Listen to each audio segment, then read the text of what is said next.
Let's talk about the second derivative. F dash of x is the gradient function. And because it's a function, it too can be differentiated.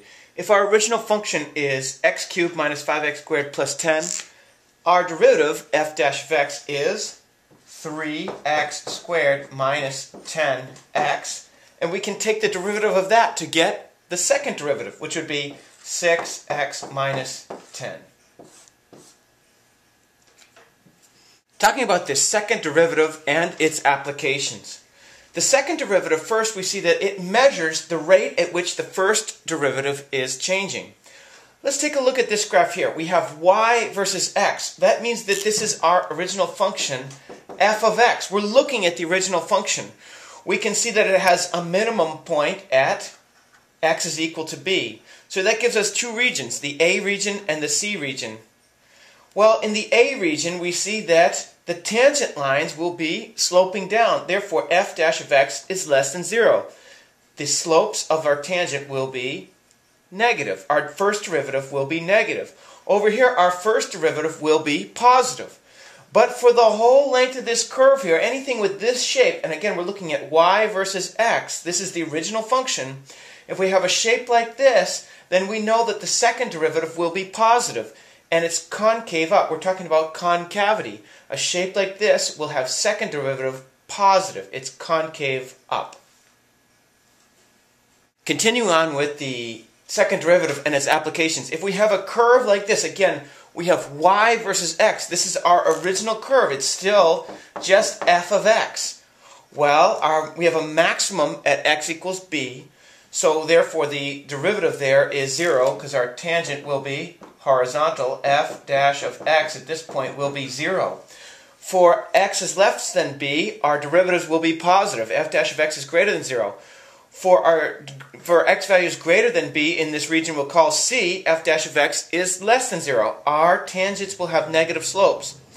But if we look at the second derivative, for any shape like this in the f of x, that's y versus x curve, our second derivative will be negative. It's concave down. It would spill water. It would not hold water.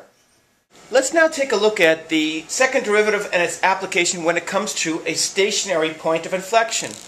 Well, we know at this point we have a horizontal tangent. So at point B, we know that f dash of x is equal to 0. We saw before that also at this point f double dash of x is equal to 0. That's part of our definition of a stationary point of inflection. Both the first and the second derivative are equal to 0. Well, over here, a point like this is going to have f dash of x is greater than 0. Our tangent lines are going to be positive. And here, also, f dash of x is greater than 0. Our first derivative just measures the tangent line of this graph, which is y versus x. So we could call this graph f of x. Y is equal to f of x.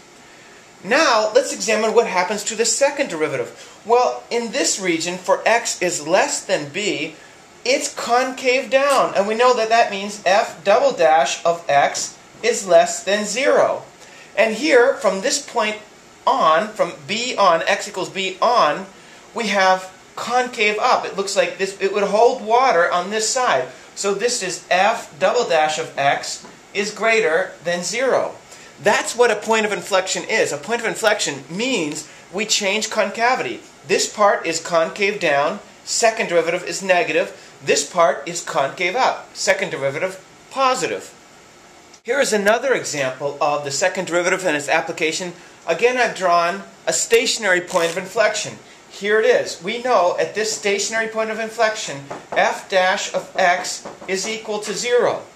We also know that f double dash of x is equal to 0. That's what a stationary point is. A stationary point of inflection means that our concavity will switch. Here we have concave up on this side. Concave up means f double dash of x is greater than 0. Here we have concave down, which means f double dash of x is less than 0. How do I know concave up and concave down? If I continued this graph, I could imagine it going up like this. You can see that's concave up. If I can continue this graph, I could imagine it going like that. That's concave down. It will drop water. Concave up will not spill water, if we could imagine filling it with water. Of course, we can think of our tangent lines here. My f dash of x is less than 0. It's negative. And here, again, I have f dash of x is less than 0. It's negative as well. The most important thing to remember with these stationary points of inflection is it's a point of inflection, so concavity will switch. It's positive, concave up. It's negative, concave down. And on both sides we see f dash of x, it's the same sign. Our derivatives are negative. At this point, first and second derivative are both equal to 0. Here is an interesting set of curves to look at. And if you can understand this, you get the basics of how to draw these. Here's our original curve, y versus x. We could call this f of x. Let's try to find the derivative of that. Well, we know what are important are our stationary points, which are minimums, maximums, and stationary points of inflection, and our non-stationary points of inflection. Here we have a derivative of 0. And here we have a derivative of 0.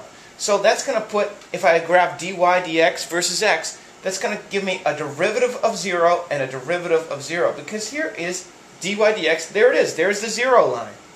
Well, I know here I have got a non-stationary point of inflection. It's a point of inflection, meaning I'm going to go from concave down, so I know f double dash of x is negative here, or less than 0, to concave up, and it switches at that point. So f double dash of x is positive here.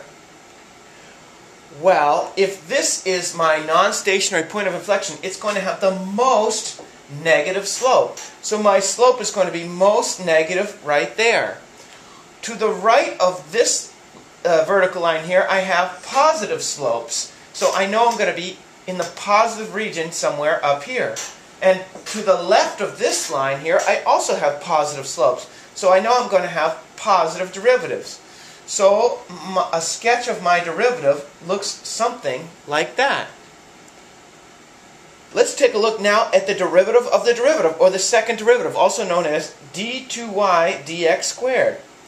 Well, I have to take the derivative of this, and I see I have a horizontal tangent there, so I know the derivative of the derivative is 0 right there. Here, I have negative derivatives, so I know I have to be down here. And here I have positive derivatives of the derivative, so I know I have to be up here.